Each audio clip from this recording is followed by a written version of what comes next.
As chuvas no Rio Grande do Sul apagam o fogo em Brasília. Começa agora Brasília Já.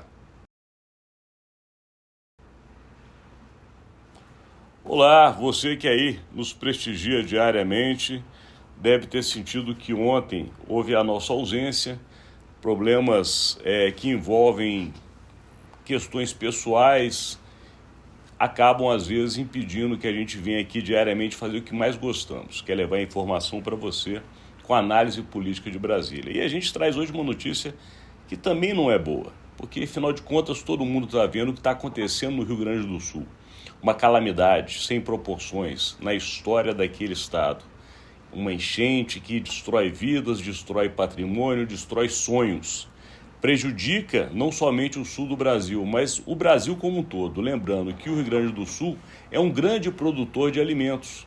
O Rio Grande do Sul hoje tem não somente uma importância no agronegócio, mas na produção industrial, além de ser um país importante, um estado importante em vários aspectos para o país. Porém, estas chuvas do Rio Grande do Sul acabaram, acredite se quiser, apagando o fogo que consumia a guerra política na capital federal. Por quê?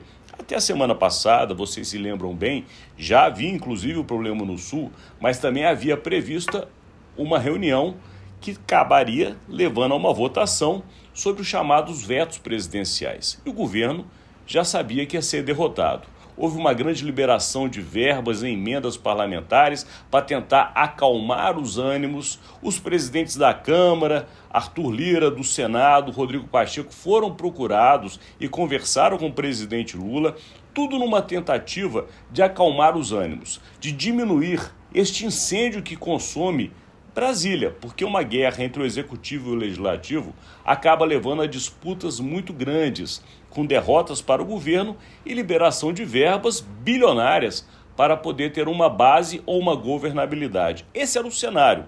Mas agora, com essa calamidade no Sul, este assunto foi deixado de lado. Os presidentes, tanto da Câmara como do Senado e o presidente da República, se reuniram. Estão todos juntos a fim de resolver o problema do Rio Grande do Sul.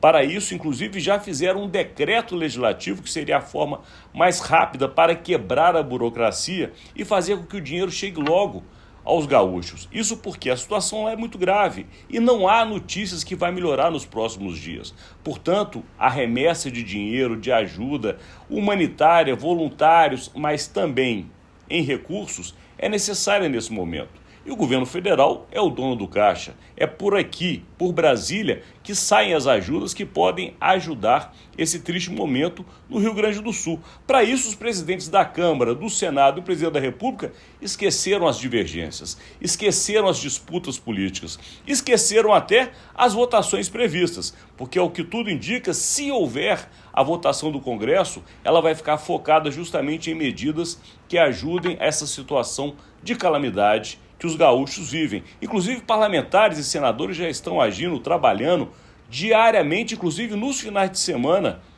unindo bancadas que são divergentes muitas vezes no plenário, mas que estão todos trabalhando por um objetivo comum, que é justamente tentar aplacar um pouco do que está acontecendo em termos da calamidade aos gaúchos. Com isso, as votações previstas dessa semana poderão ser adiadas, e isso faz com que o governo ganhe mais um tempo para negociar e talvez até evitar a grande derrota que estava prevista. Lembrando que os vetos presidenciais incluem entre eles a questão da saidinha dos presos, a questão da liberação de verba do orçamento para parlamentares nas comissões, também a questão das emendas impositivas que obrigam ao governo federal pagar o dinheiro das emendas no meio do ano, independente de vontade ou de dinheiro em caixa, inclusive. Portanto, esses assuntos já estavam dados como certos de serem votados e, obviamente, o governo tem uma derrota. Além disso, o ministro da Fazenda está fazendo um movimento imenso para garantir as pautas econômicas, mas nessa guerra legislativa, no fogo que incendiava as relações em Brasília, estava sendo muito difícil esse diálogo.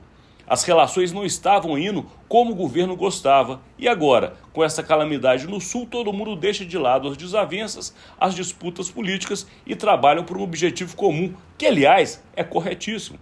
O Rio Grande do Sul precisa do Brasil e o Brasil precisa do Rio Grande do Sul, mas é impressionante como age a questão da política.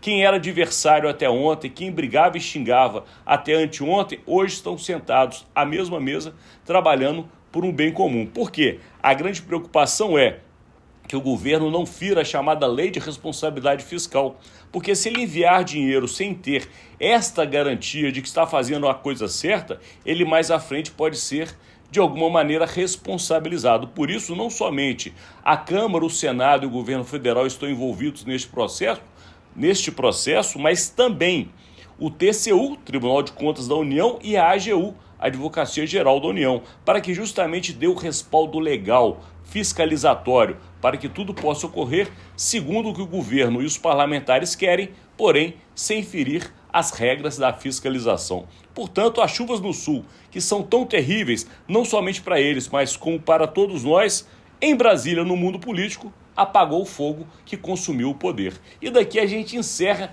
este conteúdo de hoje, agradecendo a sua audiência. Até amanhã.